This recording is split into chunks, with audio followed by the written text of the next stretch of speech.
Assalamualaikum warahmatullahi wabarakatuh. Alhamdulillah, kita bersyukur pada Allah Subhanahu wa taala pada hari ini, hari Sabtu sore, tanggal 4 Ramadan 1447 Hijriah, bertepatan dengan 22 Februari 2026. Kita dimudahkan oleh Allah Subhanahu wa taala untuk duduk bersama di dalam kegiatan Ramadan Leadership Camp untuk ASN di Provinsi Sulawesi Selatan. Salawat dan salam semoga selalu Allah berikan kepada Nabi kita Muhammad sallallahu alaihi wa ala alihi wasallam, pada keluarga beliau, para sahabat, serta orang-orang yang mengikuti beliau sampai hari kiamat kelak. Dengan nama-nama Allah yang husna dan sifat-sifat yang ulia, kita berdoa, Allahumma inna nas'aluka ilman nafi'an wa rizqan tayyiban wa amalan mutaqabbala. Wahai Allah, kami mohon kepada Engkau ilmu yang bermanfaat, rezeki yang baik, dan amal yang diterima. Allahumma sallimna ila Ramadan wa sallim lana Ramadan wa tasallamhu minna mutaqabbala. Wahai Allah, sampaikanlah umur kami untuk menyelesaikan bulan Ramadan ini, dan selamatkanlah untuk kami bulan Ramadan ini, dan terimalah dari kami amal ibadah di dalam bulan Ramadan ini. Kita juga berdoa kepada Allah Subhanahu wa taala dengan nama-nama Allah yang husna dan sifat-sifat yang mulia. Semoga Allah Subhanahu wa taala memberikan afiat, keberkahan, rahmat untuk Bapak Gubernur kita, Gubernur Sulawesi Selatan. Semoga Allah Subhanahu wa taala selalu memberikan afiat, rahmat kepada keluarga beliau, kepada istri beliau, dan juga kepada seluruh jajaran yang berada di bawah kepemimpinan beliau. Allahumma amin. Bapak, Ibu, saudara-saudari yang dimuliakan oleh Allah Subhanahu wa taala, pada kesempatan kali ini kita akan membahas tentang sebuah materi yang sangat penting, yaitu beriman kepada Allah Subhanahu wa taala. Beriman kepada Allah Subhanahu wa taala yang akan kita bahas adalah dari beberapa poin, yaitu mengenal Allah Subhanahu wa taala atau yang disebut dengan ma'rifatullah. Kemudian yang kedua, mengenal keberadaan Allah Subhanahu wa taala. Kemudian yang ketiga, pembagian tauhid yang berkaitan dengan Allah Subhanahu wa taala. Kemudian yang keempat, kesalahan yang terjadi pada tauhid tersebut. Kemudian yang kelima, yaitu konsekuensi dari mentauhidkan Allah Subhanahu wa taala. Poin yang pertama yaitu ma'rifatullah, mengenal Allah Subhanahu wa taala. Kita akan bahas tentang mengenal Allah Subhanahu wa taala. Para ulama rahimahumullah taala menyebutkan bahwasanya mengenal Allah Subhanahu wa taala adalah poin yang sangat penting di dalam agama Islam. Hal ini disebabkan karena kita sebagai seorang muslim, salah satu kewajiban kita yang paling pertama adalah mengenal Allah Subhanahu wa taala.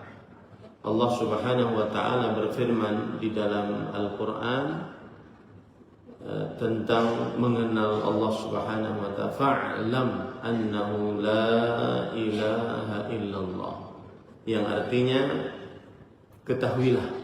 Di sini lihat ada kata-kata ketahuilah. Ketahuilah berarti kita wajib mengenal Allah Subhanahu wa taala. Oleh karena itu para ulama mengatakan ma'rifatullah awwalul wajibat 'alal 'abd. Mengenal Allah Subhanahu wa taala adalah kewajiban yang paling pertama yang harus diimani oleh seorang hamba.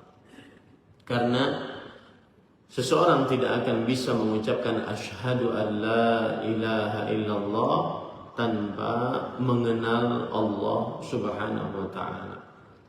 Dan mengenal Allah Subhanahu wa taala ini adalah asyraful ulum, ilmu yang paling mulia.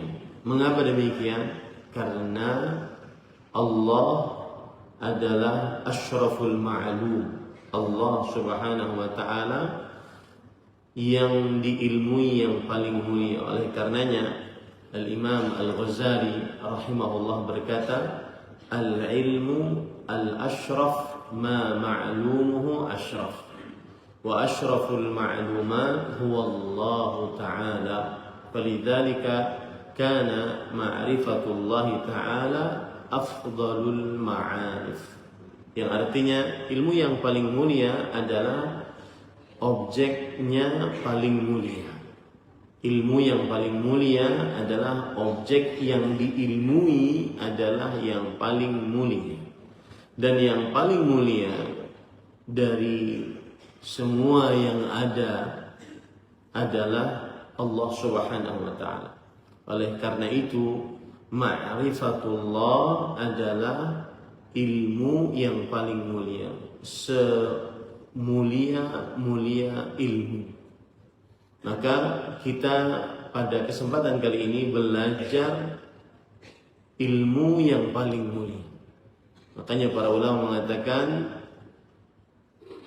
ilmu ma'rifatullah asyraful ulum li syarafil ma'lum. Mengenal Allah itu adalah ilmu yang paling mulia karena Allah adalah zat yang paling mulia. Tadi sudah saya sebutkan bahwasanya dalilnya dari Al-Quran tentang hal ini, bahwa kewajiban pertama seorang muslim untuk mengenal, untuk mengerjakan adalah mengenal Allah Subhanahu wa taala. Allah berfirman, fa'lam annahu la ilaha illallah. Ketahuilah, ilmuilah bahwa tidak ada ilah yang berhak diibadahi kecuali Allah Subhanahu wa taala. Quran surat Muhammad ayat 19. Di dalam ayat ini Allah Subhanahu wa taala berkata, Imam Bukhari rahimahullah, fabada'a bil ilmi, Allah memulai dengan ilmu, menunjukkan bahwasanya yang paling pertama untuk diilmui adalah Allah Subhanahu wa taala.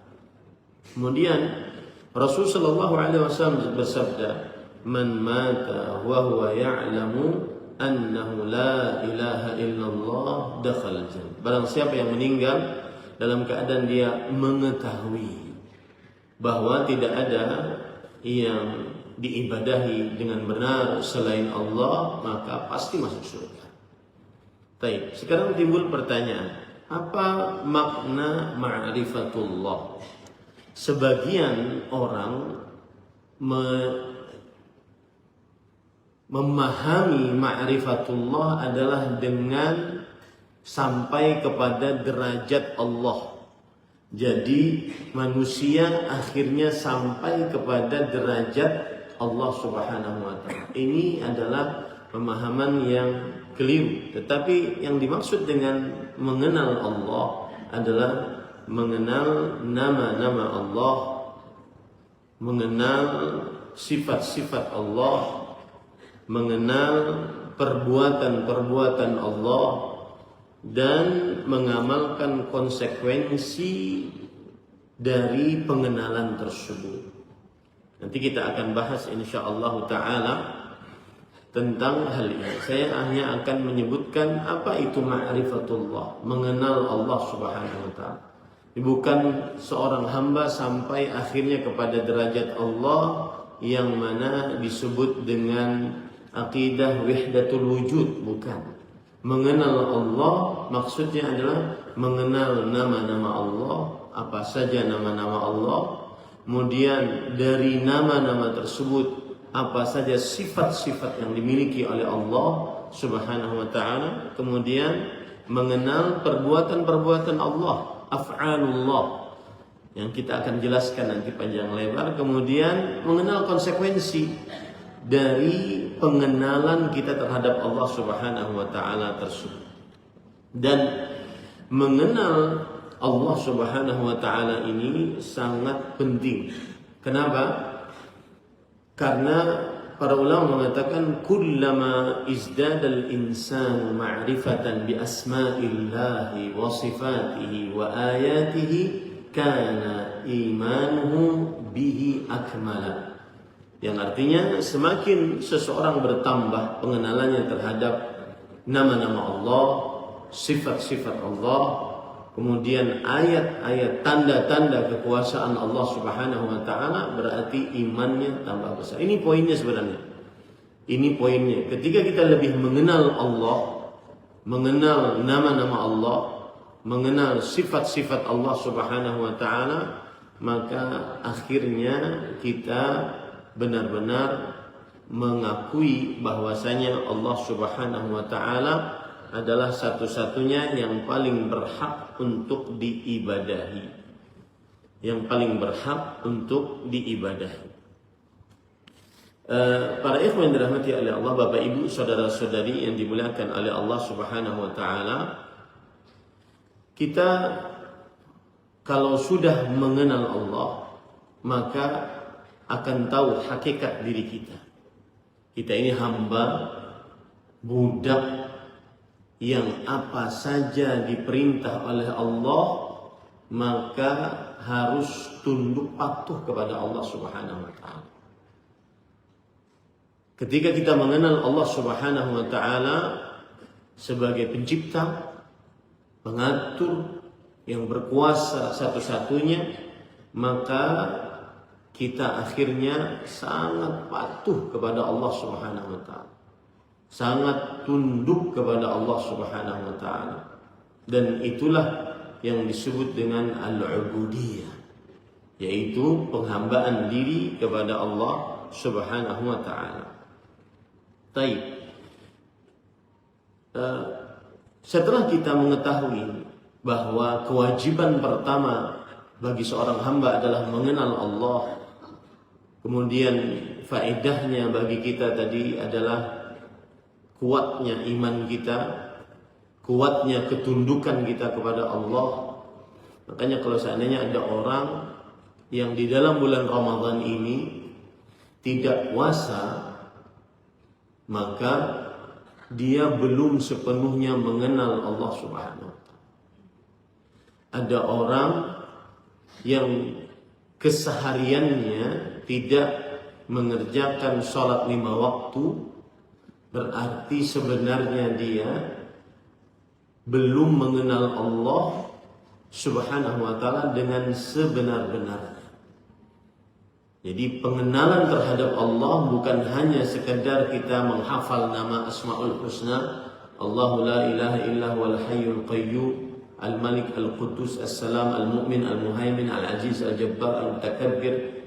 Bukan. Tetapi ada konsekuensi dari mengenal nama Allah. Ada sifat Allah Subhanahu wa taala dari nama tersebut. Kemudian dari sifat tersebut menjadikan kita beriman kepada Allah Subhanahu wa taala. Saya berikan contoh kecil saja. Allah Subhanahu wa taala berfirman, "Laisa kamitslihi syai' wa huwas samiul basir." Yang artinya tidak ada sesuatu pun yang semisal dengan Allah, dan Allah Maha mendengar, Maha melihat. Ketika kita meyakini Allah punya nama As-Sami', Maha mendengar. Ketika kita meyakini Allah punya nama Al-Basir, Maha melihat. Tentunya yang mempunyai nama Maha mendengar benar-benar mendengar, dan yang mempunyai nama Maha melihat benar-benar melihat. Berarti dari dua nama ini Allah mempunyai sifat as-sam', sifat al-basar. Allah mempunyai sifat pendengaran, sifat penglihatan. Itu adalah teoritisnya kita ma'rifatullah. Lalu apa konsekuensi dalam kehidupan kita sehari-hari? Konsekuensi dalam kehidupan kita sehari-hari berarti kita menunaikan amanah kita. Karena Allah Subhanahu wa taala Maha melihat, Maha mendengar. Kalau seandainya orang meresapi pendengaran dan penglihatan Allah di dalam kalbunya, maka dia akan bekerja dengan ihsan. Bekerja dengan ihsan. Ihsan itu adalah tingkatan dedikasi yang paling tinggi. Kalau seandainya dia mengetahui bahwa Allah, dan bukan hanya mengetahui, meresapkan di dalam kalbunya bahwa Allah Maha mendengar, Maha melihat, maka dia takut untuk berbuat zalim walau sedikit pun. Karena Allah Subhanahu wa taala berfirman, "Ma rabbuka bidzallamin lil 'abid." Rabbmu tidak akan pernah menzalimi hambanya. Orang yang dilihat atau tidak dilihat oleh manusia, dia akan bekerja sesuai dengan amanahnya karena dia mengetahui Allah As-Sami' Al-Basir. Nah, itulah salah satu konsep berfikirnya seorang muslim ketika mengetahui tentang ma'rifatullah, mengenal Allah Subhanahu wa taala. Yang mana saya sebutkan tadi, mengenal Allah adalah awwal wajibin 'alal mukallaf. Yang paling pertama kali diilmui oleh seorang hamba adalah mengenal tentang Allah, nama-namanya, sifat-sifatnya, kemudian tanda-tanda kekuasaannya. Dari situ kemudian apa konsekuensinya. Sekali lagi, kalau seandainya ada orang di dalam bulan Ramadan ini, saya dengar bapak-bapak menghafal juz 30, bukan 30 juz ya. Juz 30. Maka kalau itu karena bagus, nggak manfaat. Makanya saya ketika mendengar kabar tersebut, mudah-mudahan bermanfaat bagi Bapak Ibu. Bukan bagi Bapak Gubernur, hafizahullah. Tetapi bermanfaat untuk kita. Karena Rasulullah SAW nanti beliau bersabda, "Iqra'ul Qur'an, fa innahu ya'ti yaumal qiyamah syafi'an li ashabihi." Bacalah Al-Qur'an, sesungguhnya dia akan menjadi pemberi syafaat nanti pada hari kiamat. Bagaimana cara pemberi syafaat Al-Quran tersebut? Al-Quran yang kita hafal itu akan datang kepada Allah. Kemudian berkata, "Ya Rabbi mana'tuhun nauma bil lail." Wahai Rabbku, aku larang dia untuk tidur di malam hari karena membacaku, menghafalku. Fasyafi'ni fi, maka ampuni dosa-dosa. Jadi semestinya kita harus berterima kasih yang punya peraturan nih, harus hafal juz 30. Karena itu memaksa kita agar kita bisa menghafalnya sehingga bisa menjadi pemberi syafaat kelak di hari kiamat. Allahumma amin. Bukan malah terbebani. Nah, kembali kepada ma'rifatullah tadi. Kalau seandainya seseorang ma'rifatullah, maka dia akan lezat untuk membaca Al-Quran tersebut. Sebagaimana perkataan Uthman bin Affan radhiyallahu anhu. Dan juga Khabbab bin al-Arat. Beliau mengatakan, "Taqarrab ila Allah mastata'." Dekatkan dirimu kepada Allah semampumu. Fa'lam annaka lan tataqarraba ila Allah ahabba ilaih min kalam. Tetapi ketahuilah, engkau tidak akan pernah bisa mendekatkan dirimu kepada Allah dengan yang paling Allah cintai. Yang paling Allah cintai selain dengan Al-Quran. Kapan kita semangat untuk beramal ibadah, menghafal Quran, membaca Quran, terutama dalam bulan Ramadan? Ketika kita ma'rifatullah, ketika kita mengenal Allah. Jadi mengenal Allah ini kunci. Dia bagaikan mesin untuk menggerakkan seluruh anggota tubuh ini dalam pengabdian kita kepada Allah Subhanahu wa taala. Maka para ulama rahimahumullah taala mengatakan di antaranya Fadilat Al-Syeikh Al-Imam Al-Ghazali tadi mengatakan al-ilmu asyraf ma ma'lumuhu asyraf wa asyraful ma'lumat huwa Allah. Ilmu yang paling mulia adalah ilmu tentang yang paling mulia, dan yang paling mulia adalah Allah Subhanahu wa taala. Ulama Islam abad ke-8 Hijriah Syekhul Islam Ibnu Taimiyah mengatakan man 'arafa asma' Allah wa ma'aniyaha wa amana biha kana imanuhu akmal. Barang siapa yang mengetahui nama-nama Allah dan sifat-sifat Allah dan mengimaninya, ini yang paling penting. Karena sebagian orang kadang-kadang menghafalnya saja, kemudian mengimaninya tidak, meresapkannya di dalam kalbu tidak, mengkonsekuensikannya dalam kehidupan sehari-hari belum. Kalau sudah mengkonsekuensikannya dalam kehidupan sehari-hari, karena imanuhu akmal, maka imannya lebih sempurna. Sekarang kita masuk kepada poin yang kedua, yaitu keberadaan Allah Subhanahu wa taala. Keberadaan Allah Subhanahu wa taala, para ikhwan yang dirahmati oleh Allah Subhanahu wa taala, berkata Imam Abu Hanifah rahimahullah, wallahu taala mawjudun la kal mawjudat. Allah itu ada, tidak seperti makhluk-makhluk yang ada. Allah ada, tidak seperti makhluk-makhluk Allah yang ada.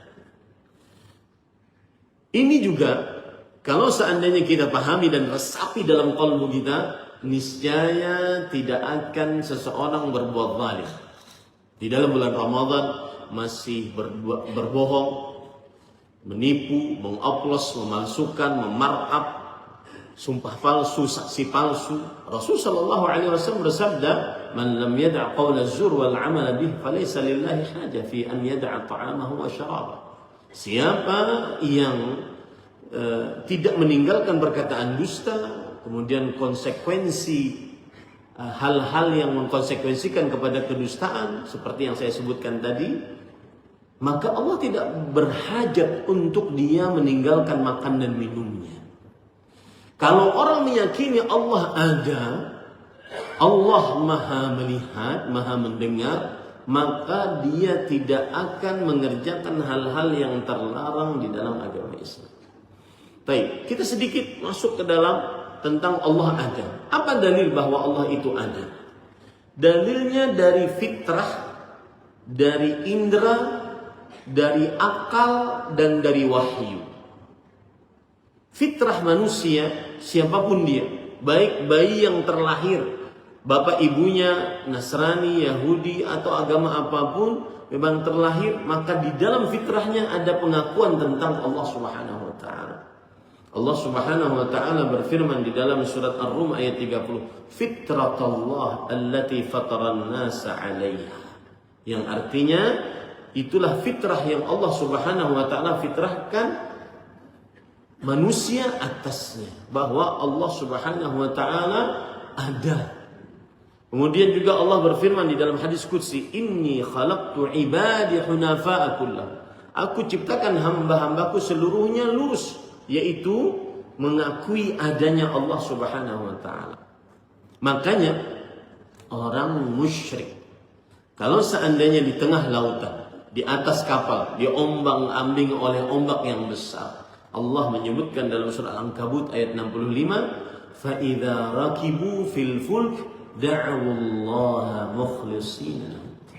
Kalau mereka naik kapal, mereka akan berdoa kepada Allah dengan tulus karena mereka yakin bahwa Allah itu ada.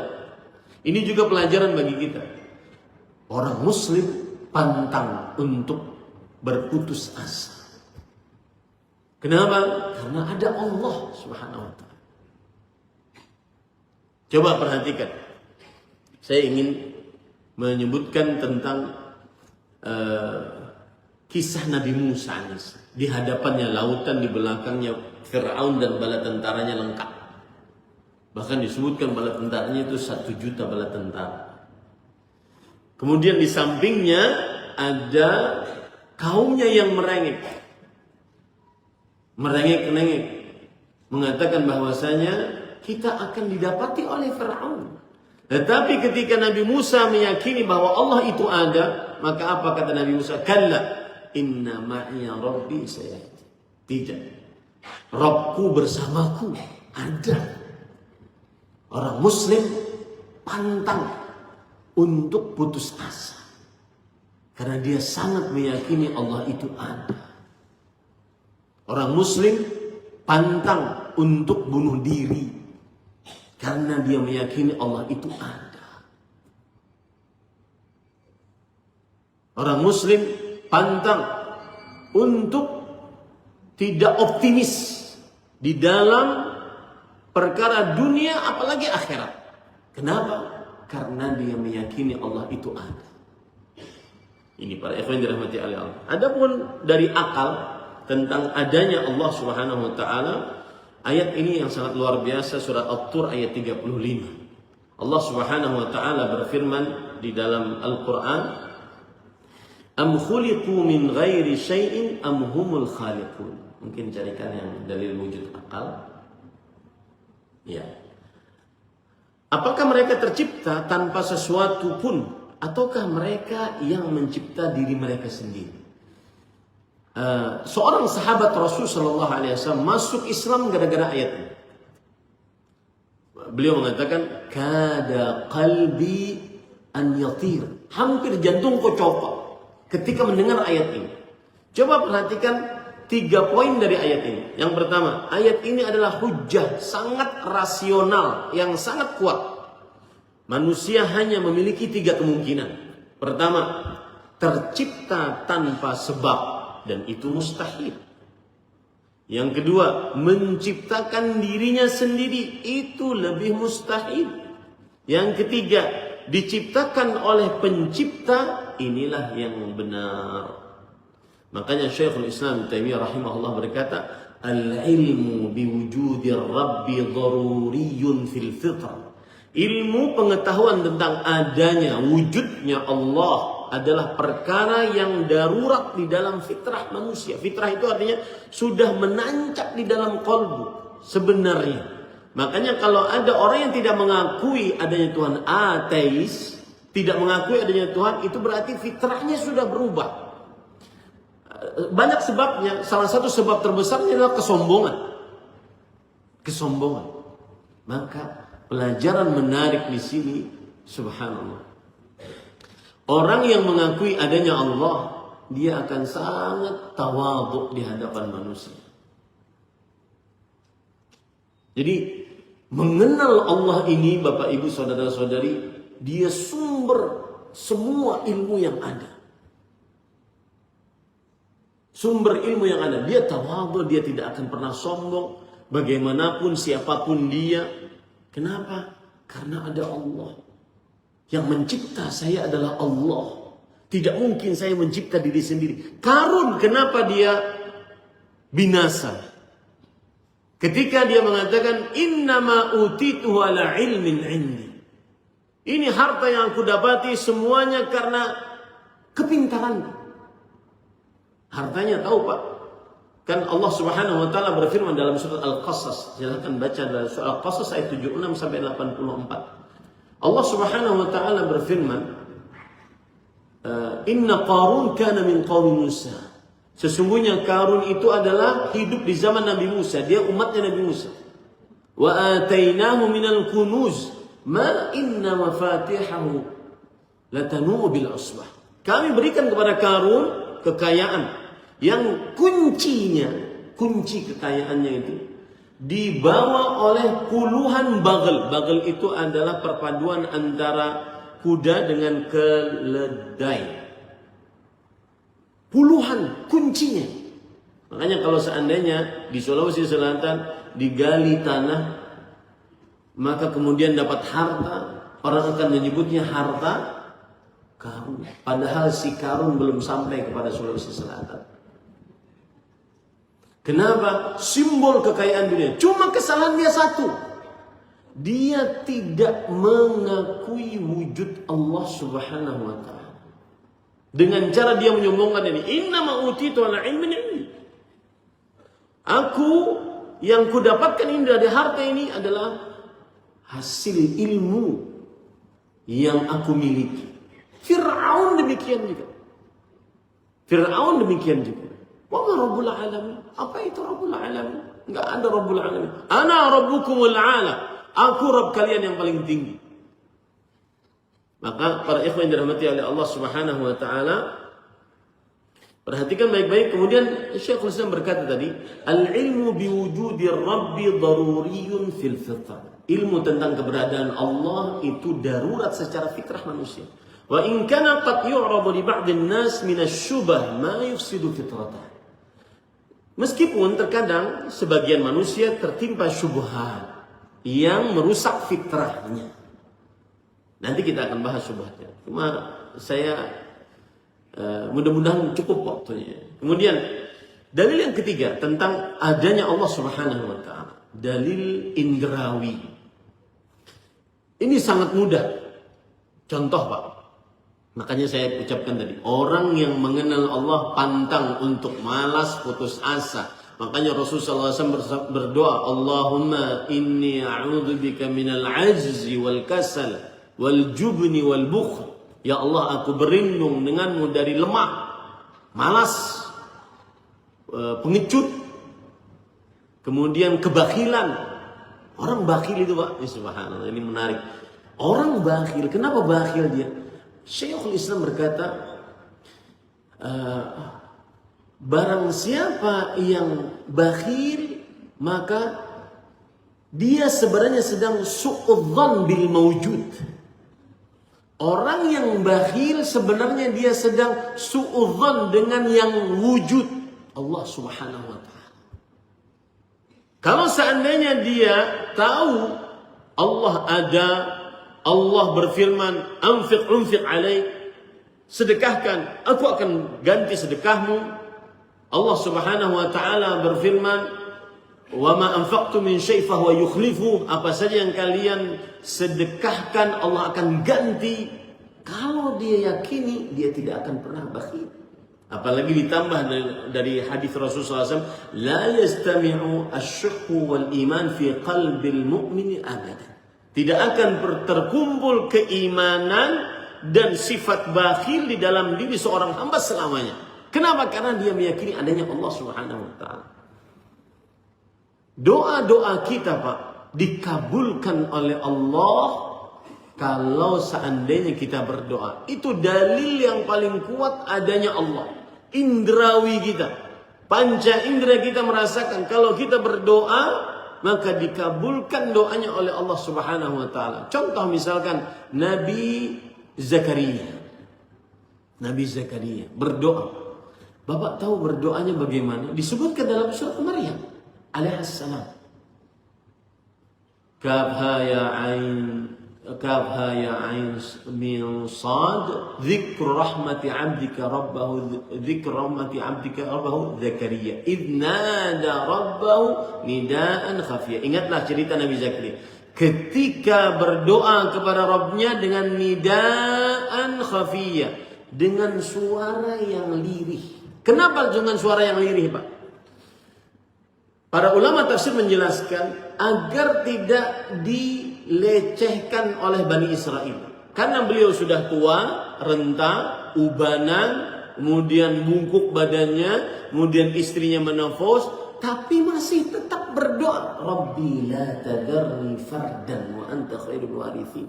Surat Anbiya ayat 89. Wahai Rabbku, jangan biarkan aku sendirian. Kasih aku keturunan. Engkau adalah sebaik-baik pemberi keturunan. Maka Bapak Ibu saudara-saudari yang dimuliakan oleh Allah Subhanahu wa taala, Nabi Zakaria dapat ini dari mana? Dari Maryam, keponakannya. Maryam alaihissalam berdoa kepada Allah di dalam mihrabnya, kemudian datang dari langit langsung makanan. Ini subhanallah, luar biasa. Makanya orang yang jarang mengangkat tangan, terutama dalam bulan Ramadan ini, Rasulullah SAW bersabda, da'watus sha'imi la turad. hatta yuftir. Doa orang yang berpuasa tidak ditolak sampai berbuka. Kalau jarang juga masih berdoa yang seperti ini, semua fasilitas Allah sediakan untuk dikabulkan doa, masih jarang juga berdoa, ini berarti kurang memaknai wujud Allah di dalam dirinya. Nah, Maryam alaihissalam ketika berdoa di mihrabnya, kemudian datang turun langsung makanan. Nabi Zakaria bertanya, "Anna laki hadza?" Ini dapat dari mana? Nyuri kamu? Dapat dari mana?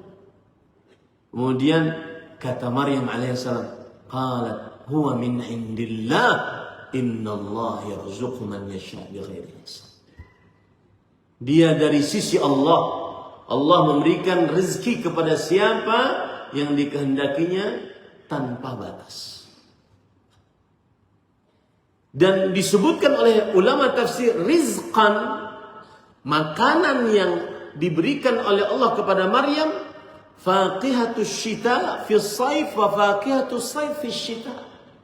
Makanan itu adalah makanan yang aturan ada di musim dingin, Allah Subhanahu wa taala kasih di musim panas.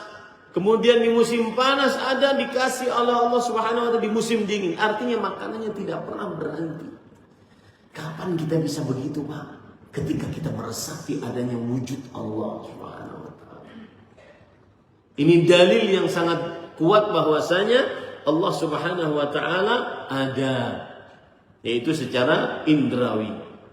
Kemudian juga mukjizat-mukjizat para nabi, terbelahnya bulan, kemudian terbelahnya lautan, Nabi Musa alaihissalam. Allah Subhanahu wa taala berfirman dalam surah Asy-Syu'ara ayat 63, "Fanfalaqa fakana kullu firqin qattawdin 'adzim." Yang artinya maka lautan tersebut terbelah.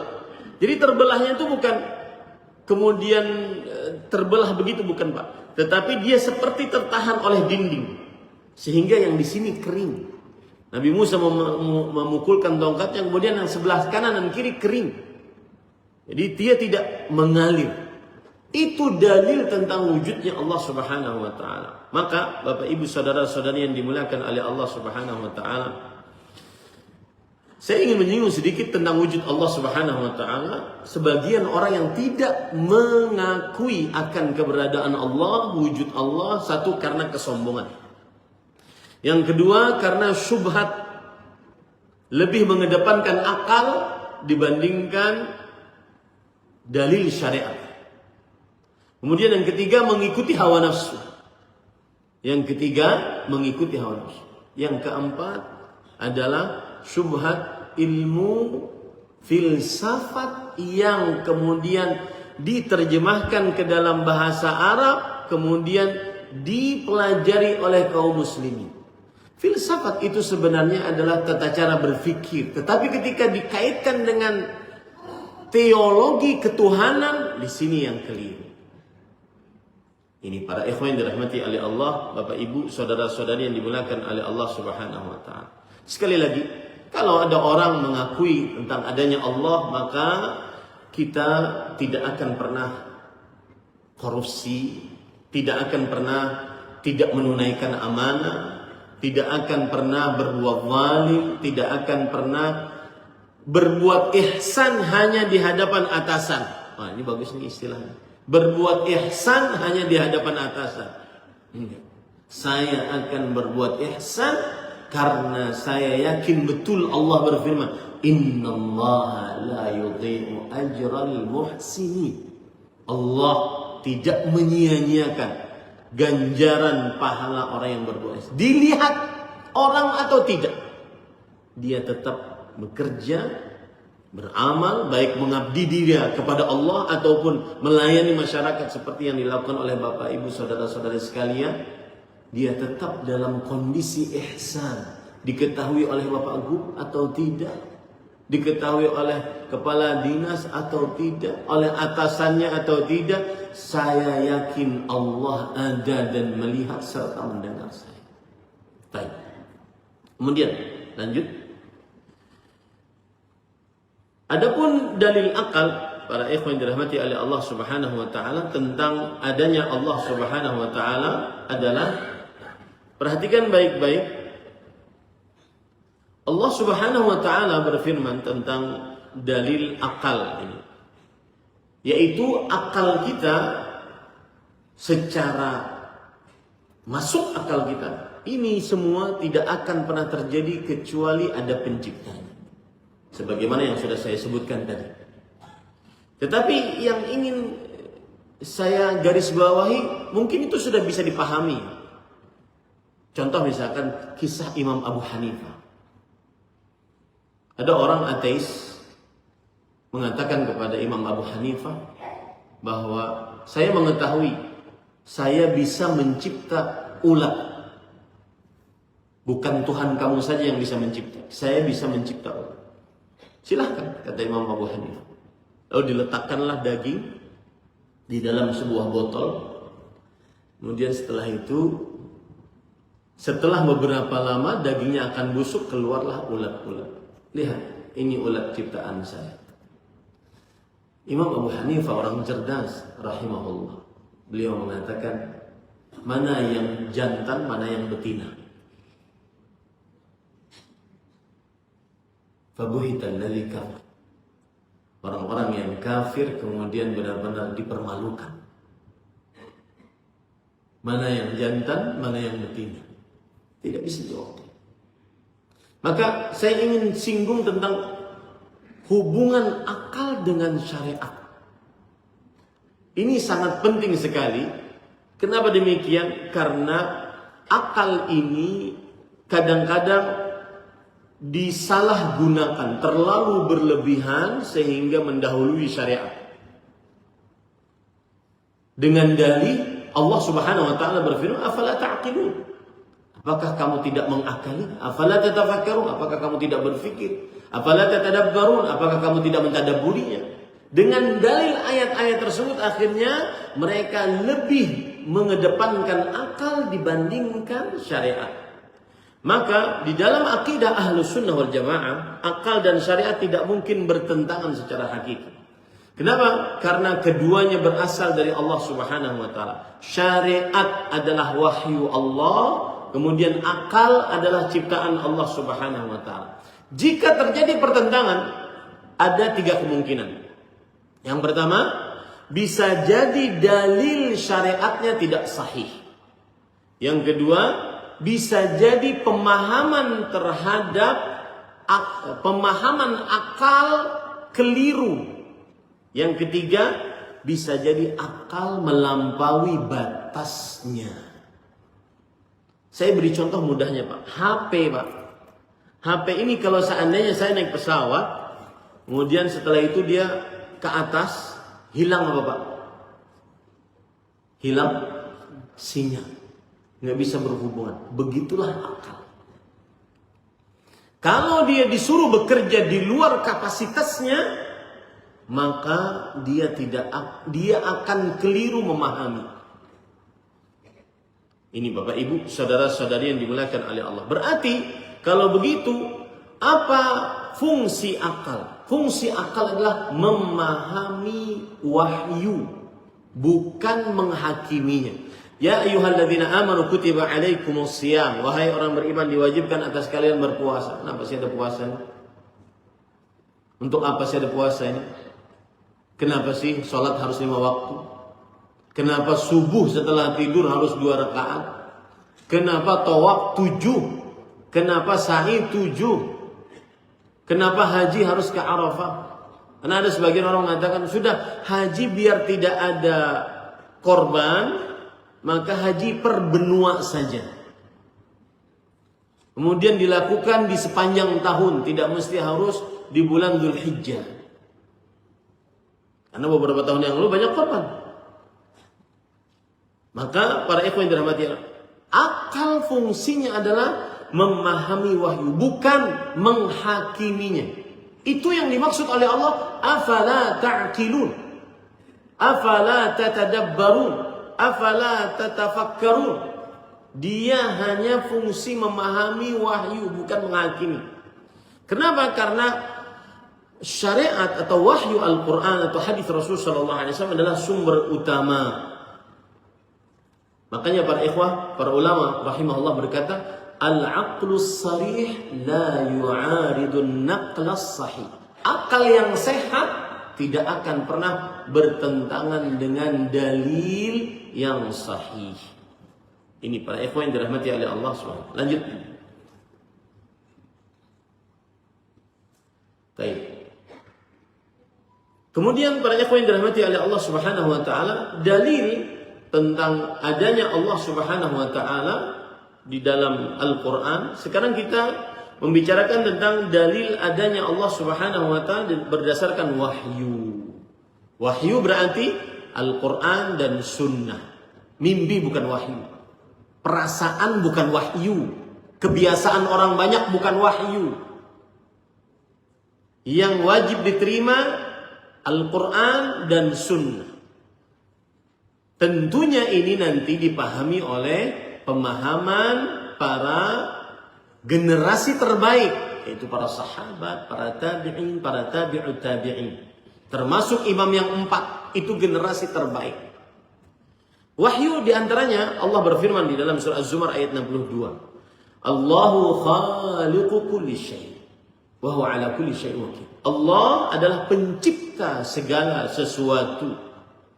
Kemudian juga Allah Subhanahu wa taala berfirman di dalam Al-Qur'an, am khuliqu min ghairi syai'in am humul khaliqun. Apakah mereka dicipta tanpa sesuatu, tanpa pencipta, ataukah mereka menciptakan diri mereka sendiri? Afara'aitum ma tumnun a antum takhluqunahu am nahnul khaliqun? Surah Al-Waqiah ayat 58 sampai 59. Maka apakah kalian memperhatikan apa yang kalian pancarkan? Kaliankah yang menciptakannya ataukah kami yang menciptakannya? Ini semua dalil tentang adanya Allah Subhanahu wa taala. Baik, lanjut. Nah, kalau sudah kita pahami 2 poin tadi, ma'rifatullah, keberadaan Allah, kita sekarang ingin lebih mengenal Allah Subhanahu wa taala. Jadi cara berpikirnya apa? Mengenal Allah kewajiban seorang hamba. Kemudian salah satu bentuk pengenalan Allah adalah keberadaan Allah, bahwa Allah itu wujud, ada. Tetapi la kal mawjudat, tidak seperti makhluk-makhluk yang ada. Nah, salah satu poin tentang pengenalan Allah yaitu tentang Allah Subhanahu wa taala diyakini dengan 3 hal. Yang pertama yang disebut dengan rububiyah. Yang kedua yang disebut dengan uluhiyah, yang ketiga yang disebut dengan asma was sifat. Para ikhwan yang dirahmati oleh Allah Subhanahu wa taala, lanjut. Pembagian tauhid ini bukan dari kantong saya atau orang-orang ulama-ulama sebelum saya, tetapi dia berdasarkan dari wahyu, dari Al-Quran, yaitu surat Maryam ayat 65. Perhatikan baik-baik. Rabbus samawati wal ard wa ma bainahuma fa'budhu wastabir li'ibadatihi hal ta'lamu lahu samiyya. Yang artinya Allah Subhanahu wa taala berfirman, Rabbus samawati wal ard. Dialah Rabb yang memiliki langit dan bumi dan apa yang ada di antara keduanya. Ini disebut dengan rububiyah, bahwa Allah Rabb. Dan Rabb ada 3 hal yang menunjukkan kepada rububiyah. Al-khalqu wal mulku wat tadbir. Penciptaan, pengaturan dan kekuasaan. Hanya Allah yang memiliki ini. Penciptaan hanya Allah yang mencipta. Pengaturan hanya Allah yang mengatur. Kekuasaan hanya Allah yang berkuasa secara mutlak. Adapun manusia berkuasa tidak mutlak. Manusia bisa membuat meja, tidak mutlak. Tetapi pencipta, pengatur, berkuasa hanya Allah Subhanahu wa taala. Dari mana itu kita ambil? Rabbus samawati wal ardh wa ma bainahuma. Salah satu dalilnya juga adalah alhamdulillahi rabbil alamin. Segala puji hanya milik Allah, Rabb semesta alam. Kemudian fa'budhu wastabir li'ibadati. Maka ibadahilah dia dan bersabarlah dalam beribadah kepadanya. Nah, di sini ada poin penting Bapak Ibu saudara-saudari yang dimuliakan oleh Allah. Siapa yang mengakui Allah pencipta, pengatur, berkuasa, maka dia wajib beribadah hanya kepada Allah semata, tiada sekutu bagi Allah. Saya beri contoh doa, ibadah doa. Siapa yang mengakui Allah Maha Pencipta, Maha Pengatur, Maha Berkuasa, maka dia berdoa hanya kepada Allah. Fad'ullah mukhlishina lahu-din. Allah berfirman dalam Al-Quran, maka berdoalah kalian dengan ikhlas, murni, suci, satu hanya untuk Allah Subhanahu wa taala. Tidak berdoa kepada makhluk, walaupun makhluk itu paling termulia seperti Jibril, malaikat paling termulia, atau makhluk paling termulia dari manusia seperti Nabi kita Muhammad sallallahu alaihi wasallam, tidak berdoa kepadanya. Apalagi makhluk-makhluk yang derajatnya di bawah mereka berdua. Ini konsekuensi dari ayat ini. Yang mengakui Allah Rabb, maka wajib baginya berdoa hanya kepada Allah. Ada faedah menarik, Pak. Seseorang akan semangat beribadah ketika dia mengakui Allah Subhanahu wa taala Rabb. Contoh doa tadi. Hitung nanti sampai di rumah, karena ini kita sepekan katanya.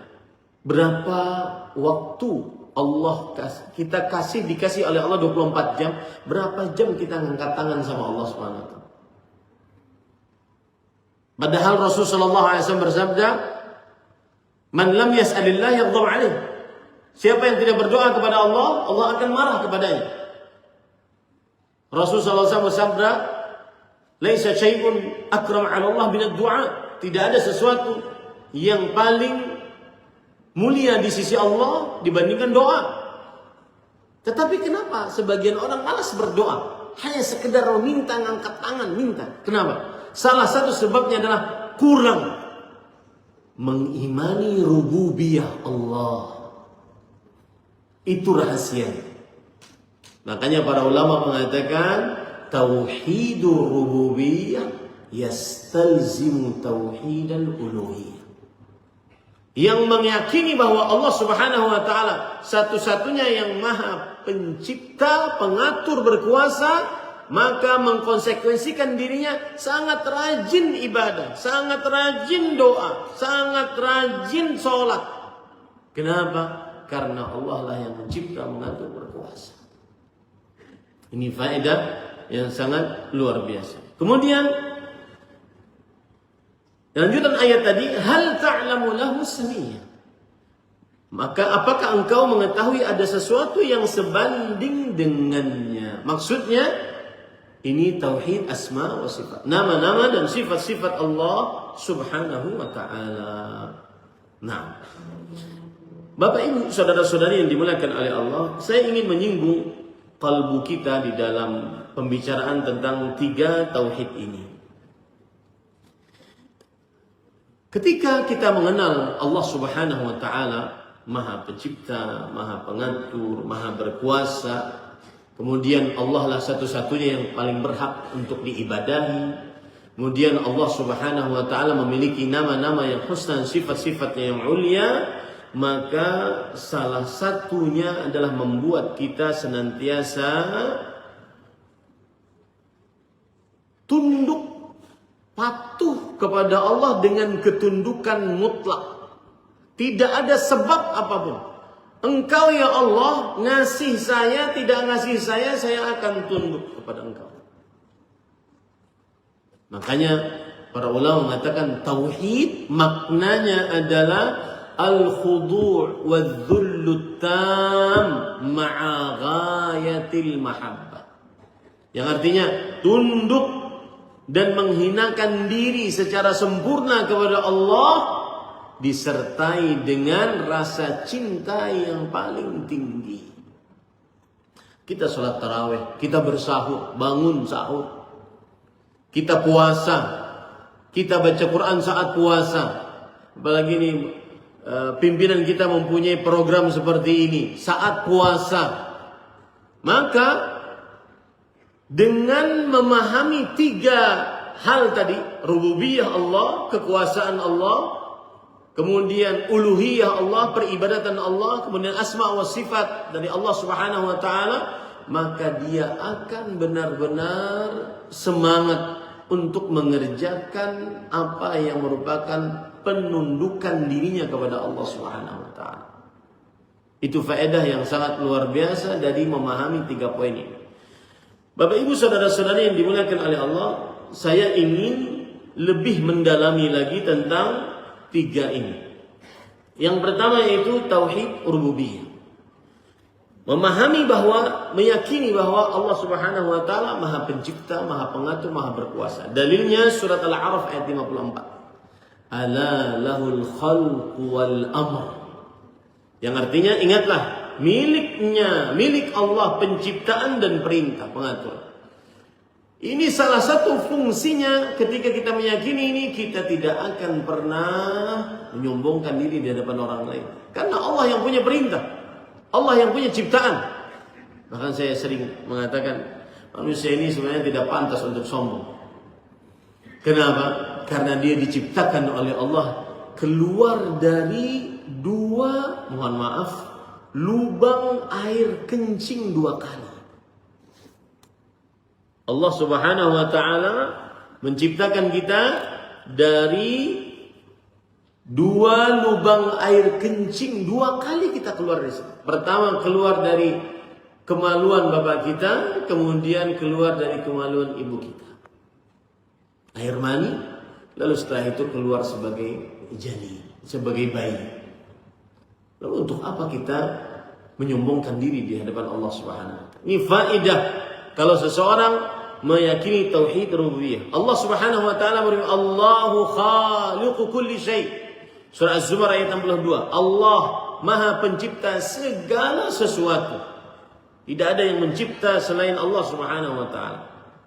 Baik. Sekarang kesalahan-kesalahan dalam tauhid rububiyah apa saja? Yang pertama, mengingkari wujud Allah yang sudah kita sebutkan tadi. Ateis, agnostik, dan itu kesombongan sebabnya. Kemudian yang kedua adalah menisbatkan penciptaan, pengaturan kepada selain Allah Subhanahu wa taala. Seperti misalkan, saya ini tidak akan selamat kalau bukan pertolongan kamu. Kalau seandainya ada airnya, kemudian kita sekarang lagi minum, haus ini, kita minum. Kita menganggap air inilah yang menghilangkan haus. Orang yang bertauhid rububiyah enggak begitu cara berpikirnya. Cara berpikirnya ini adalah, ini air sarana untuk menghilangkan rasa haus saya. Kalau Allah bertakdir ini air tidak menjadi sarana, maka tidak akan menjadi sarana. Orang yang bertauhid rububiyah, dia akan sangat optimis, tidak mudah pesimis. Makanya salah satu kesalahan dalam tauhid rububiyah menisbatkan penciptaan, pengaturan kepada selain Allah. Kemudian salah satu kesalahan juga menggantungkan hati sepenuhnya kepada sebab yang saya sudah sebutkan tadi. Kita minum obat. Obat ini sarana yang dibuat oleh Allah untuk menghilangkan rasa sakit kita. Bersandarnya kepada Allah Asy-Syafi yang Maha Penyembuh, bukan kepada obat. Sebagian orang sakit gigi, kalau sudah sampai ke dokter gigi baru antrian sudah merasa sembuh. Betul apa betul? Kenapa? Karena ada perasaan dia bergantung kepada yang di dalam kantor si dokter tersebut. Maka Bapak Ibu saudara-saudari, itu kekeliruan. Dan perhatikan baik-baik Bapak Ibu saudara-saudari yang dimuliakan oleh Allah Subhanahu wa taala. Saya sebutkan di situ faidah banyak orang yang mengakui rububiyah Allah namun menyimpang dalam uluhiyah. Apa maksudnya? Ketika ditanya siapa pencipta? Allah. Kenapa berdoa kepada selain Allah?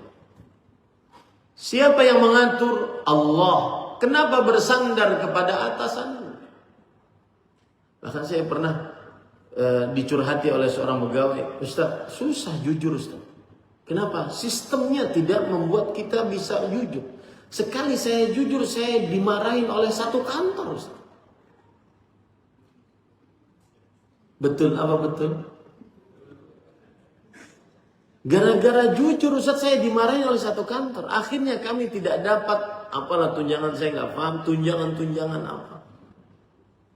Padahal seorang yang bertauhid rububiyah, meyakini Allah Maha Pencipta, pengatur, berkuasa, pantang untuknya untuk tidak mengabdikan diri kepada Allah Subhanahu.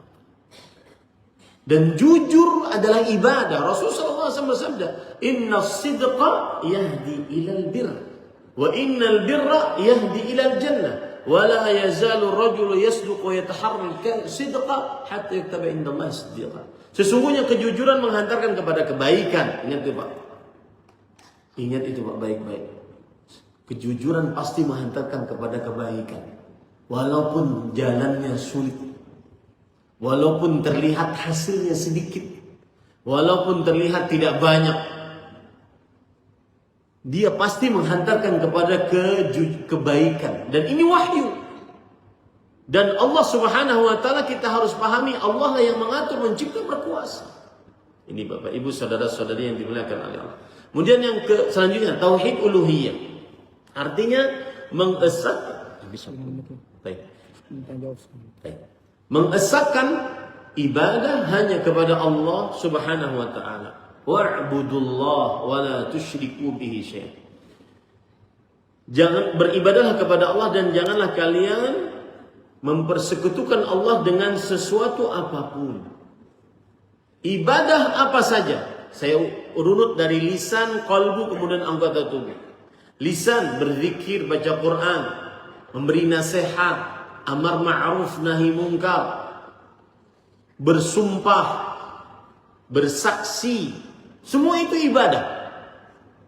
Qalbu, mahabbah, rasa cinta, bersyukur, rasa syukur, rasa harap, rasa sabar, rasa takut kepada Allah, itu semua ibadah qalbiyah. Tawakal, ikhlas, itu ibadah qalbiyah.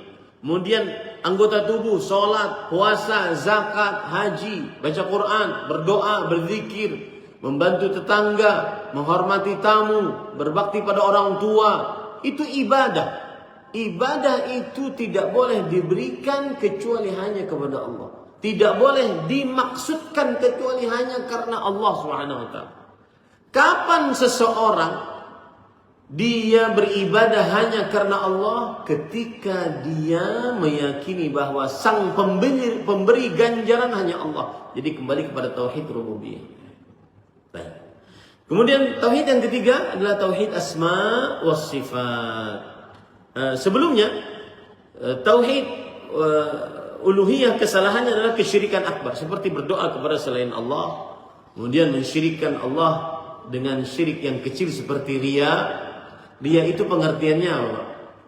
Riya itu pengertiannya adalah memperlihatkan amal di hadapan orang lain atau memperbagusnya supaya dapat pujian dari manusia. Itu adalah riya, dan itu salah satu yang dikhawatirkan oleh Rasul sallallahu alaihi wasallam. Dan itu penyimpangan terhadap tauhid uluhiyah. Dan itu salah satu sebabnya tidak betul-betul meyakini tauhid rububiyah. Kemudian selanjutnya tauhid asma wa sifat, yaitu Allah Subhanahu wa taala berfirman, "Laisa kamitslihi syai' wa huwas samiul basir." Tauhid asma wa sifat adalah meyakini bahwasanya Allah Subhanahu wa taala memiliki nama-nama dan sifat-sifat Allah Subhanahu wa taala. 4 yang sangat terlarang di dalam nama-nama dan sifat-sifat Allah. Yang pertama ta'til, menolak sifat dan nama Allah. Yang kedua tahrif, memalingkan makna dari dalil tanpa alasan yang benar. Yang ketiga takyif, menetapkan bagaimana sifat Allah Subhanahu wa taala. Yang keempat tamtsil, memisalkan Allah Subhanahu wa taala. Saya ingin ambil contoh, Pak. Wa huwas samiul basir. Allah Maha mendengar, Maha melihat. Maka kita tidak boleh ta'til, menolak pendengaran Allah, penglihatan Allah. Tidak boleh menolak nama Allah As-Sami, tidak boleh menolak nama Allah Al-Basir. Tahrif, tidak boleh merubah nama dan pendengaran sifat pendengaran dan sifat penglihatan tersebut. Kemudian takyif, tidak boleh membagaimanakan bagaimana ya Allah turun, bagaimana Allah mendengar, bagaimana Allah melihat, tidak boleh. Kemudian tidak boleh mengatakan bahwa Allah mendengar seperti pendengaran kita, Allah melihat seperti penglihatan kita. Terakhir, sebelum masuk pertanyaan, apa faedah memahami Allah memiliki nama-nama dan sifat-sifat? Di awal sudah saya sebutkan, bukan hanya sekedar hafal Asmaul Husna, Pak, tetapi meresapkan itu di dalam qalbu kita masing-masing. Saya beri contoh, Pak, ya. Kita di bulan ampunan, Allah berfirman dalam Al-Quran, wa huwal ghafurul wadud.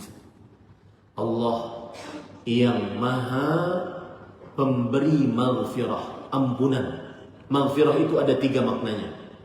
Yang pertama, dihapus dosa. Jadi dalam buku catatan tidak ada lagi, atau nanti di akhirat tidak ada siksa. Yang kedua, diganti dosa dengan pahala. Yang ketiga, dan ini luar biasa, ditutupi aib dosa. Allah wa huwal ghafur.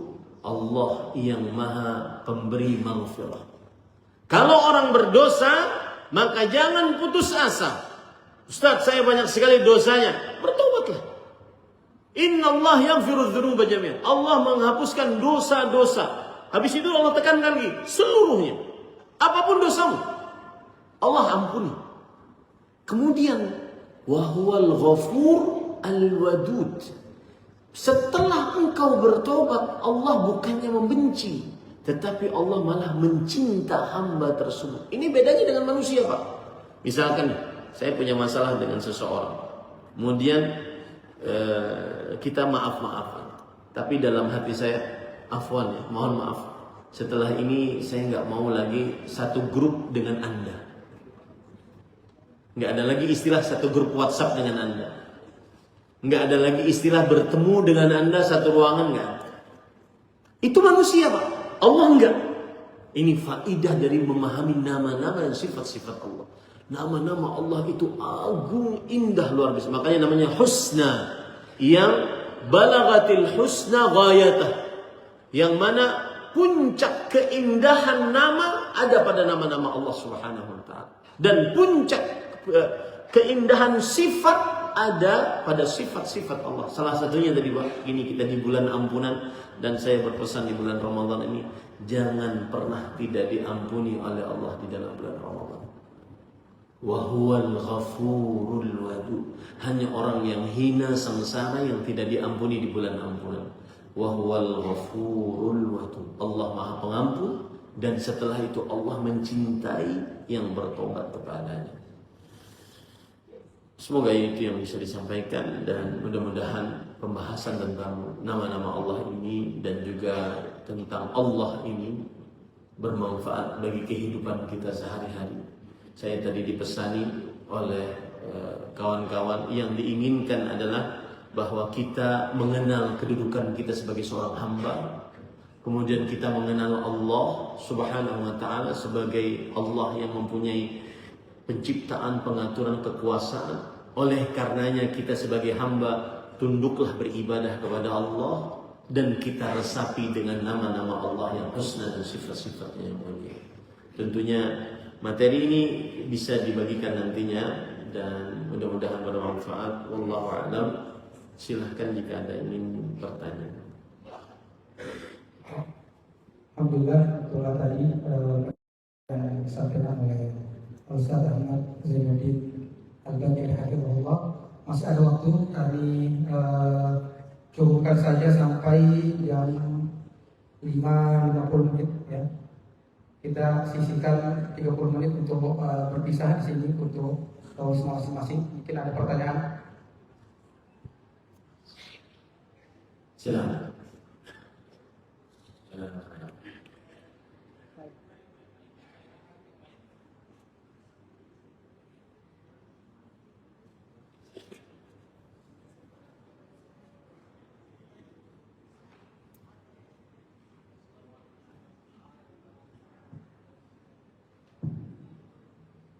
Terima kasih moderator.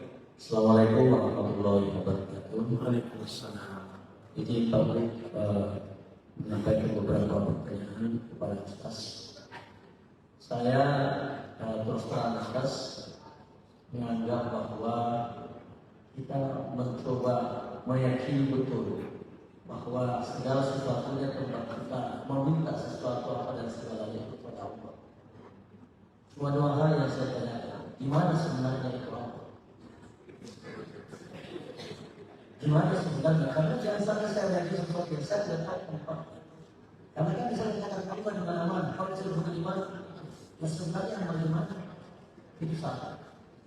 Yang kedua, saya biasakan ingin mencoba meyakini betul ketika saya beribadah. Saya itu menyerahkan segala jiwa kepada Yang Maha Kuasa.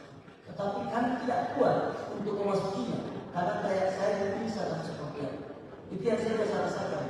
Saya waktu ini susah juga ini. Saya menjiwai sesuatu ibadah kami. Akan saya berinteraksi dengan beliau, berhadapan langsung dengan beliau, dan saya lihat tidak kuat untuk melakukan. Mohon penjelasannya. Nomor 2 coba diulangi Pak. Ya, nomor 2 saya biasa saya sholat itu biasa ingin menjiwai betul bahwa saya berhadapan langsung dengan Yang Maha Kuasa. Sehingga sesuatunya saya sarankan sebelumnya. Cuma kadang saya tidak sanggup untuk memposisikan diri saya untuk langsung berhadapan dengan beliau karena tidak kuat. Coba.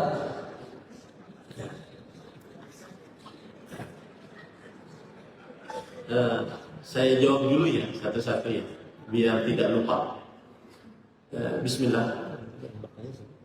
Mungkin nanti diperkenalkan nama kemudian jabatan. Ya, saya Jaya Dinas Transnaker Translator. Terima kasih Pak.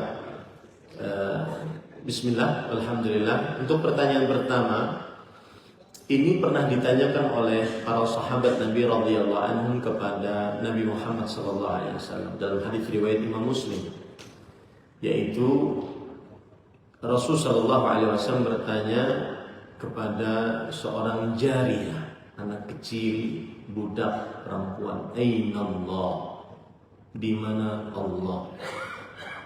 Kemudian budak tersebut menjawab, fis sama, Allah fis sama. Saya tidak mau harus menjelaskan bahasa. Fi di sini ala. Fi di sini artinya adalah di atas, bukan di dalam.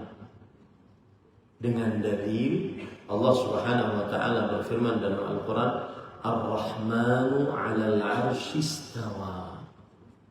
Allah beristiwa di atas 'arsy.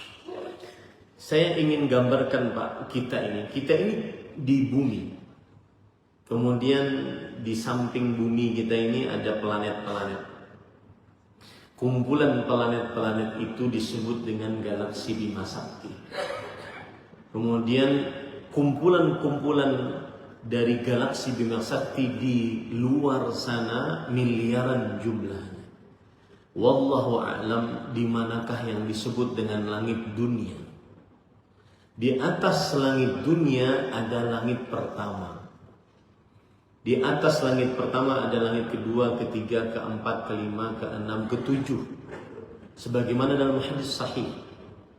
Yang menjadi menarik di sini adalah antara langit dunia dengan langit satu itu 500 tahun perjalanan. Antara kemudian ketebalan langit satu itu 500 tahun perjalanan. Kemudian antara langit satu dengan langit dua 500 tahun perjalanan.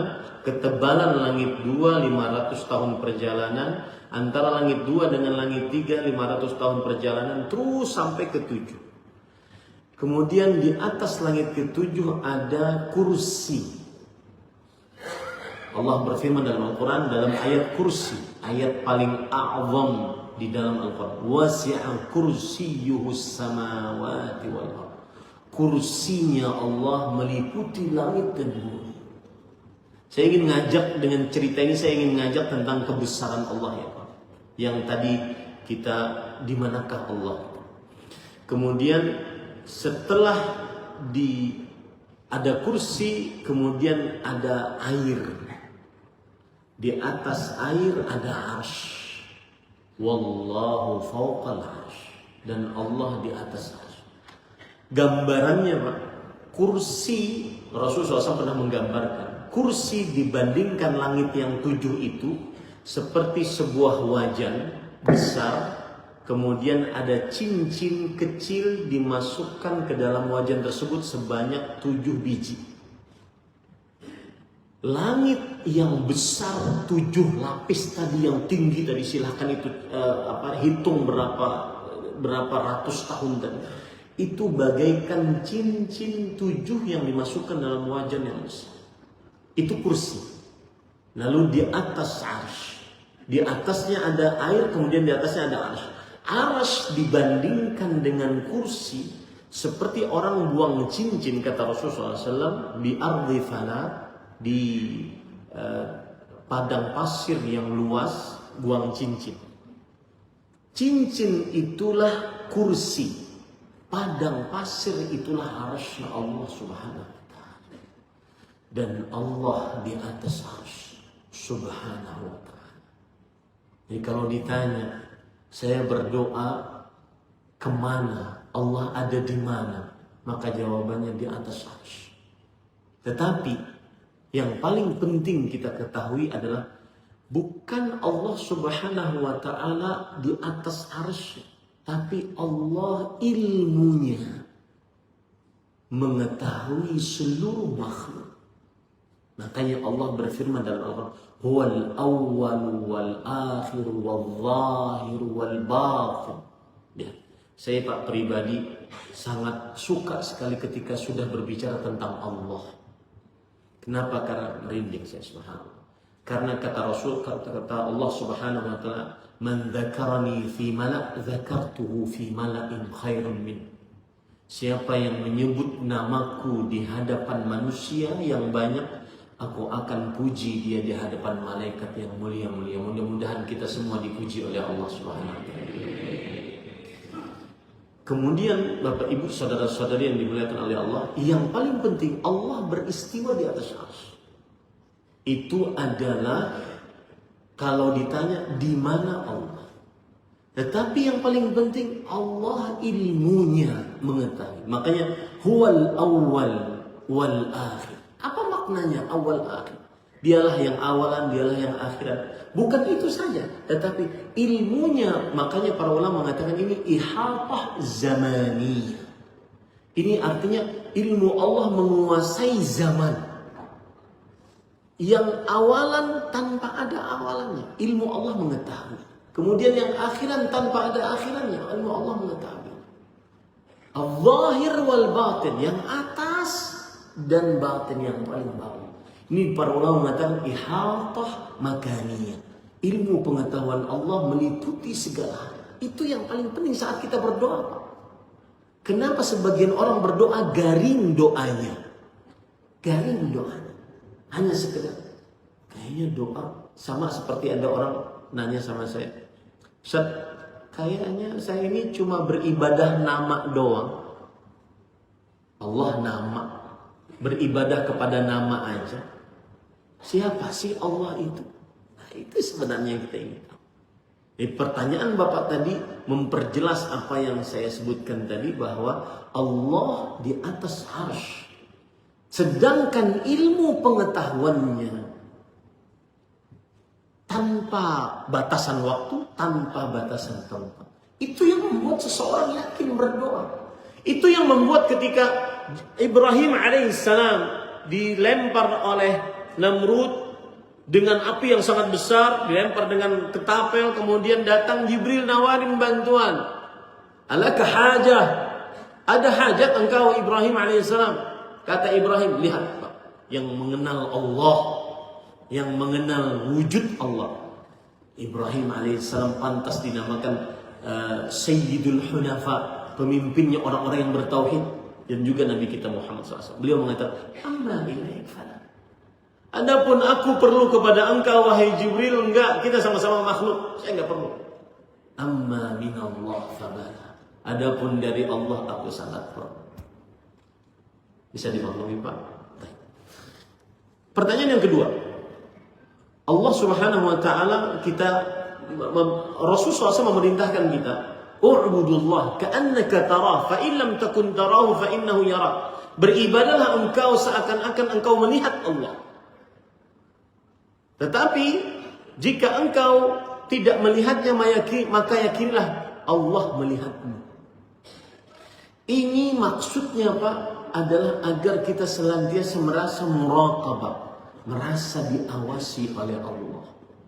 Kita di dunia, para ulama bersepakat, tidak akan pernah bisa seorang manusia melihat Allah di dunia. Karena itu sudah diminta oleh Nabi Musa alaihissalam. Arini anzur ilaik, qala lan tarani. Wahai Allah, berikan, perlihatkan engkau. Aku ingin melihat engkau. Kata Allah Subhanahu wa taala, lan tarani, engkau tidak akan pernah bisa melihat.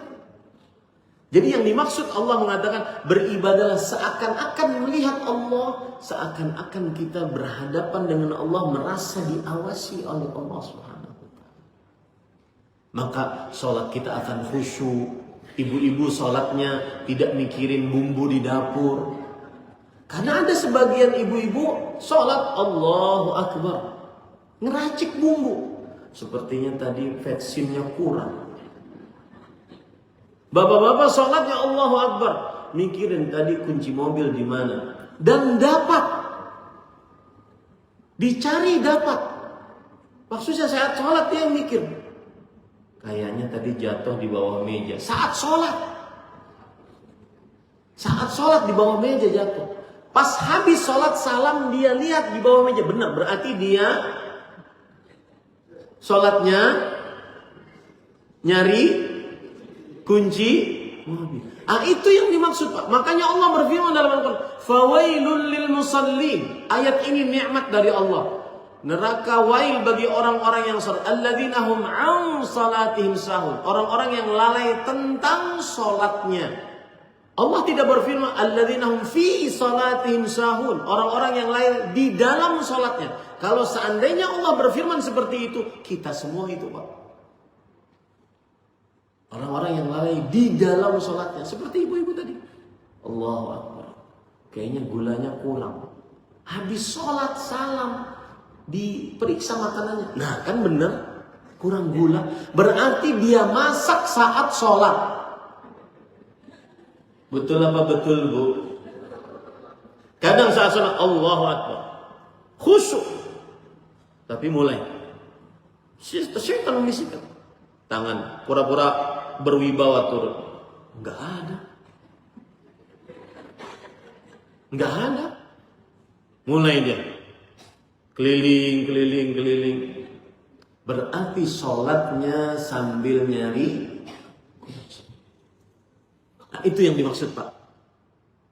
Jadi sholat khusyuk itu salah satunya yang disebutkan oleh Rasulullah SAW dalam hadis riwayat Imam Abu Daud adalah salah satunya Salli salata muwaddi'.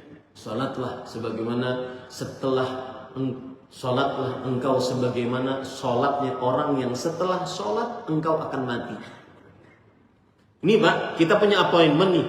Appointment sama malaikat maut. Habis salam kamu mati ya. Kira-kira Pak Kadis mau salam enggak Pak?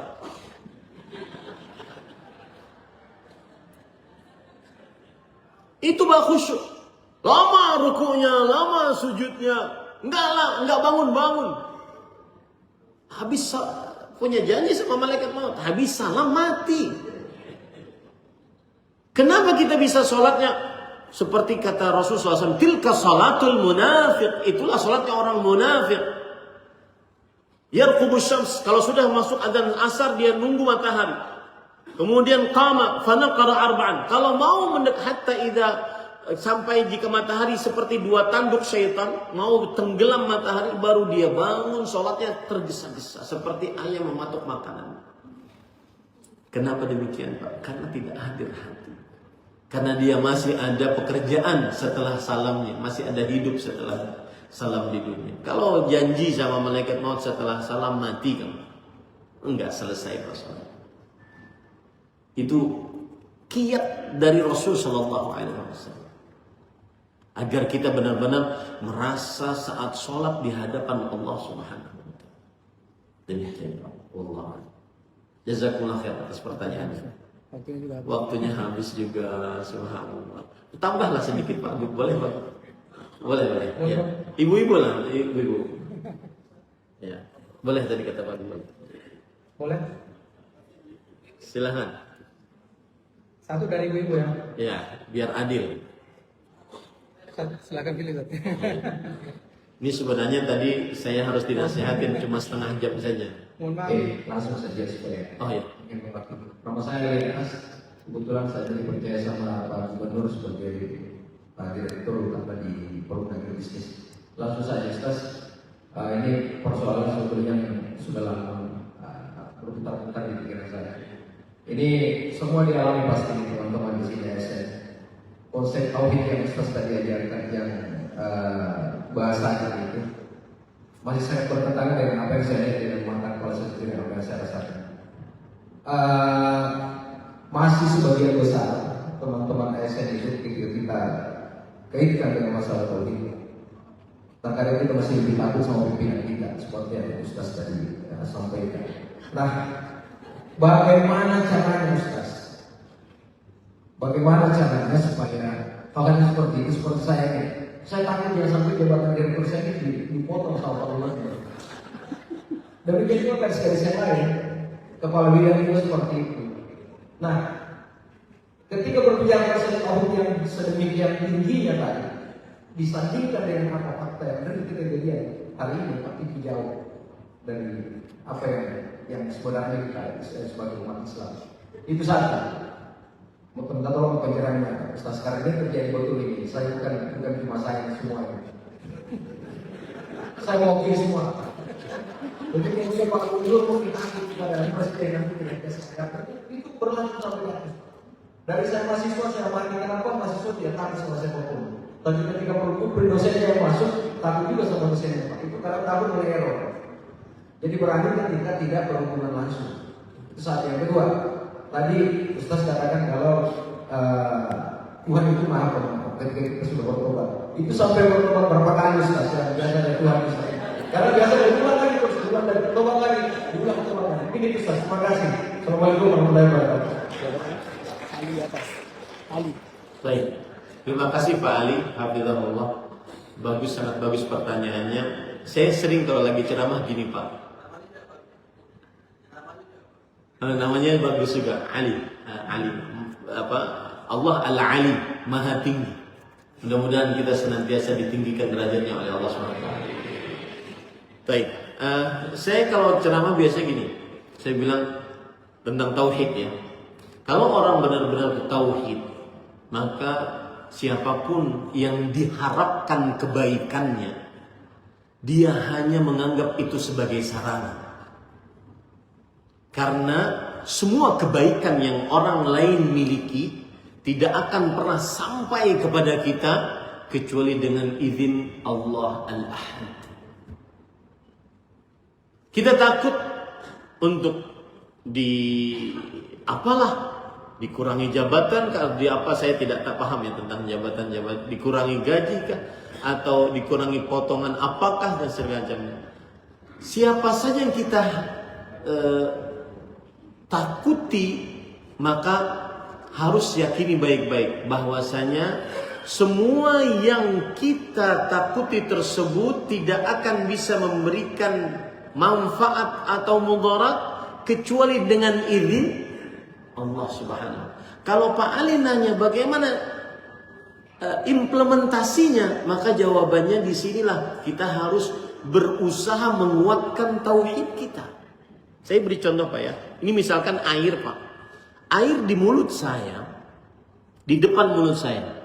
Tetapi ketika kita meyakini bahwa air ini tidak akan pernah masuk walau setetes pun ke dalam mulut saya kecuali dengan izin Allah, maka dia tidak akan pernah masuk. Walaupun taruhannya apapun, maka saya tetap yakin ini tidak akan pernah masuk karena Allah tidak mengizinkan masuk.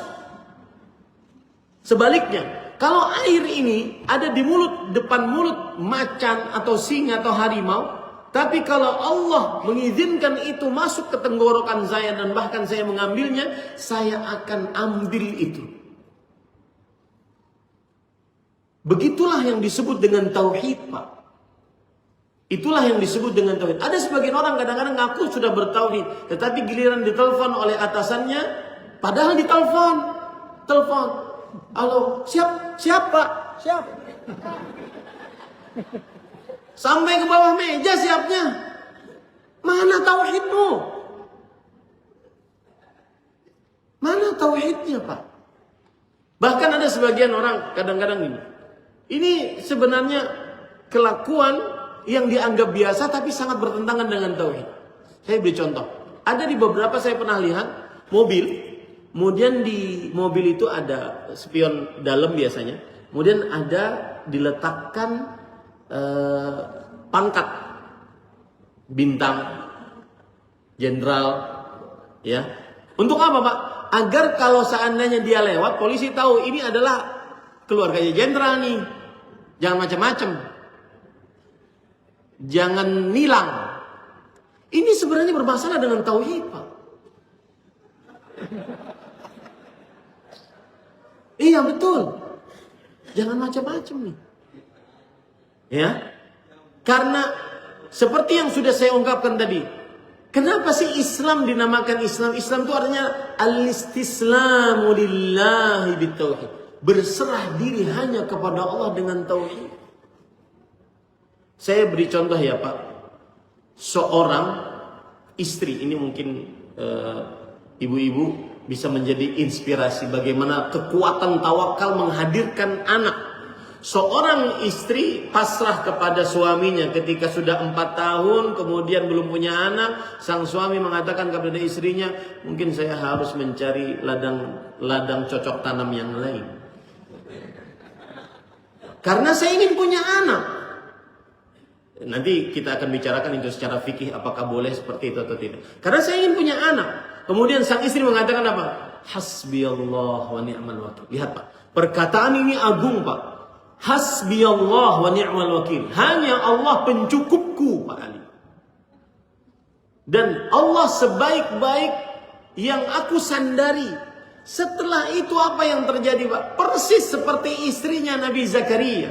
Wa aslahna lahu zawjah. Kemudian kami perbaiki rahimnya istri Nabi Zakaria. Akhirnya subhanallah dapat kembar.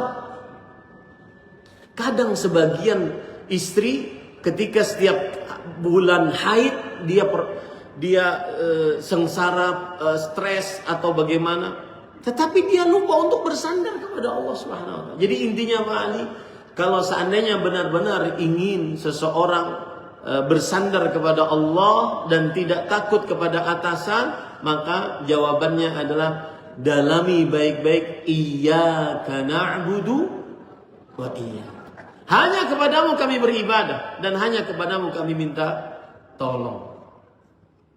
Tidak ada yang bisa memberikan apapun kecuali Allah Subhanahu wa taala.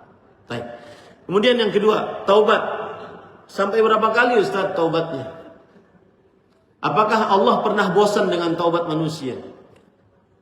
Subhanallah. Kita ini berhadapan dengan Allah yang inna rahmati sabaqat ghadabi. Kata Allah Subhanahu wa taala, wahai hambaku, rahmatku mendahului kemurkaanku. Kita harus yakini itu baik-baik, Pak. Kita ini berhadapan dengan Allah yang namanya Ar-Rahman, Ar-Rahim. Maha Pengasih, Maha Penyayang. Kita ini berhadapan dengan Allah yang berfirman, "Ya ibadiyalladzina asrafu ala anfusihim la taqnatu min rahmat." Wahai hamba-hambaku. Siapa yang dipanggil hamba-hambaku di sini? Yang melampaui batas, yang bermaksiat. Sampai kapan, Ustaz? Karena kadang taubat saya ini bosan, Ustaz. Saya pernah, Pak, habis kajian didatangi oleh seorang pemuda. Nangis dia. Kenapa ya akhi? Kenapa wahai saudaraku nangis? Ustaz, nggak bisa Ustaz. Yang Ustaz sebutkan itu nggak mungkin terjadi. Saya sudah bertobat dari nonton film porno, Ustaz. Saya punya 1 GB, semuanya haram. Saya hapus gara-gara dengarkan ceramah Ustaz. Setelah sepekan saya download 20 GB, Ustaz. Bahkan saya melihatnya sambil saya, ini benar-benar cerita, Pak. Melihatnya sambil saya menangis dan istighfar. Tapi saya tetap melihat. Inilah sering saya katakan. Kenapa di dalam bulan Ramadan syaitannya diikat dengan rantai. Tetapi masih banyak maksiat. Karena maksiatnya sudah menjadi habit. Sudah menjadi tabiat. Susah untuk dirubah. Jadi nggak perlu setan. Maksiatnya sudah menjadi habit, nggak perlu setan untuk korupsi, nggak. Sudah tabiat dia. Kalau ada yang bisa dibarap, kenapa enggak? Betul? Sudah menjadi tabiat, nggak perlu setan, karena dia setannya. Maka saya bilang, ya akhi bertobat. Allah tidak pernah bosan dengan taubatmu. Apa dalilnya, Pak? Perhatikan dalilnya. Idza aznaba al-'abdu dzamban, jika seorang hamba berdosa, wa ya'lam anna Allah yaghfiru dzunub, kemudian dia mengetahui Allah mengampuni dosanya, lalu dia bertobat, kemudian dia melakukan dosa lagi, lalu dia mengetahui bahwa Allah mengampuni dosanya, lalu dia bertobat, lalu dia mengakui lagi Allah mengampuni dosanya, lalu dia bertobat lagi, mengakukan dosa lagi, lalu dia bertobat lagi, sampai di akhir hadis Abu Hurairah sahih, sampai di akhir hadis Allah mengatakan, "I'mal faqad ghafartu lak." Saya artikan secara literal sebelum saya terjemahkan. Silahkan Bapak interpretasikan masing-masing. Kerjakan sesukamu, aku ampuni dosamu. Menurut Pak Ali, apa tadi maksudnya? Boleh berdosa berarti. Kerjakan sesukamu, aku ampuni dosamu. Apa maksudnya? Maksudnya adalah, perhatikan Pak, lihat indahnya Allah Subhanahu wa ta'ala, Ar-Rahim, Ar-Rahman, Al-Ghafur. Orang Pak, kalau malam-malam sepertiga malam terakhir, terutama dalam bulan Ramadan seperti mengakui seperti ini, Pak. Saya kemarin ada kajian bersama Syekh dari Kuwait, Dr. Muhammad Hisham Tahiri. Beliau mengatakan, Ahmad, hari Jumat hari saya bersama Allah Subhanahu wa ta'ala. Itu perkataan indah. Hari Jumat hari saya bersama dengan Allah. Terutama antara asar dan maghrib. Orang meyakini seperti ini, Pak. Allah Maha Pengampun, Allah Maha Pemberi rezeki, Allah Maha banyak nikmatnya kepada kita. Niscaya dia akan menangis berderai-derai. Dia akan malu untuk bermaksiat kepada Allah Subhanahu wa ta'ala. Apa kata Allah? I'mal faqad ghafartu lak. Kerjakan sesukamu, aku akan ampuni dosa-dosamu. Maksudnya adalah selama kamu berdosa lalu bertobat, maka ampunanku akan selalu bersamamu. Selama kamu berdosa lalu bertobat, ampunanku akan selalu bersamamu. Jangan pernah bosan untuk bertobat, Pak. Jangankan Bapak, Ibu yang berbicara di hadapan Bapak Ibu, mungkin kalau seandainya dosa ini ada coretannya di muka muka saya hitam pekat. Banyak dosanya, Pak. Cuma Allah yaghfir. Saya tadi sudah sebutkan arti yaghfir, Allah menutupi dosa kita, Pak. Salah satu nikmat terbesar yang Allah berikan kepada kita di dunia ini adalah Allah menutup aib dosa kita. Maka bertobatlah kepada Allah. Jangan pernah bosan, karena Allah tidak akan pernah bosan sampai kita bosan. Innallaha la yamal hatta yamal. Allah tidak akan pernah bosan sampai kita bosan. Demikian sebenarnya pengen lagi dan lagi, tetapi waktunya nggak cukup. Pak Gub, terima kasih banyak atas undangannya. Mudah-mudahan bapak-bapak ini semua dirahmati oleh Allah Subhanahu wa taala. Saya berdoa dengan nama-nama Allah yang husna dan sifat-sifatnya yang mulia. Allahumma inna nas'aluka ilman nafi'an wa rizqan tayyiban wa amalan mutaqabbala. Rabbana ighfir lana wa li ikhwanina alladhina sabaquna bil iman wa la taj'al fi qulubina ghillan lil ladzina amanu rabbana innaka ra'ufur rahim.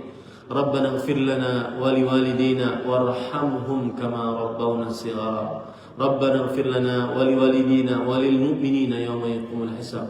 Rabbana hab lana minas salihin. Rabbana hab lana min ladunka dzurriyyatan thayyibah innaka sami'ud du'a. Allahumma waffiqna li lailatul qadar. Ya Allah, berikan kami petunjuk untuk bisa mendapatkan Lailatul Qadar pada bulan Ramadan ini. Allahumma waffiqna li lailatul qadar. Allahumma waffiqna li lailatul qadar. Allahumma inna nas'aluka jannatal firdaus bighairi hisabin wala 'adzab. Ya Allah, dengan segala macam dosa kami memohon kepada Engkau agar masuk ke dalam surga tanpa hisab, tanpa 'adzab. Allahumma inna nas'aluka ladzatan nazar ila wajhikal karim. Ya Allah, dengan segala macam dosa kami, izinkan kami untuk melihat wajahmu yang mulia kelak. Wajahmu yang mulia yang senantiasa kami rindukan saat di dunia. Allahumma uhsyurna ma'an nabi Muhammadin sallallahu alaihi wasallam was salafus salih wal walidaini wal aqribai ajma'in. Ya Allah, kumpulkanlah kami bersama Habib kami, orang yang paling kami cintai, Nabi kami Muhammad sallallahu alaihi wasallam, para sahabat, para tabi'in, para tabi'ut tabi'in, para imam, dan para kedua orang tua kami dan para kerabat. Wassallallahu ala nabiyina Muhammad walhamdulillahi rabbil alamin. Wassalamualaikum warahmatullahi wabarakatuh.